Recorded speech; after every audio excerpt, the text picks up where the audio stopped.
शेखपुरा थाना factory area के इलाका कोट अब्दुल मालिक के करीब पुलिस मुकाबले में 2 डाकू हलाक और पुलिस कांस्टेबल शदीद जख्मी।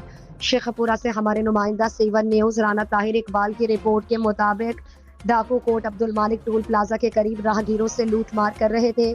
तर्जुमान पेट्रोलिंग करते डॉल्फिन स्क्वाड ने बड़ी हिकमत अमली से एक डाकू असलहा समेत गिरफ्तार कर लिया, जबकि दूसरे डाकू ने अपने साथी को छुड़वाने के लिए पुलिस पर फायरिंग कर दी। पुलिस ने राहगीरों और अपनी जान बचाते हुए इक्का दुक्का फायर किए।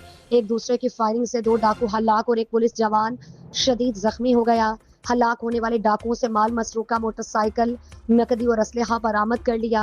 जख्मी कांस्टेबल को इलाज मुआलजे के लिए म्यू अस्पताल लाहौर मुंतकिल कर दिया। इस मौके पर डीपीओ शेखपुरा बिलाल जफर शेख ने गुफ्तगू में कहा कि आवाम के जानो माल की हिफाजत के लिए हम किसी भी कुर्बानी से दरेग नहीं करेंगे। शहरियों की जानो माल के तहफ़्फ़ुज़ पुलिस की अव्वलीन तरजीहात में शामिल है।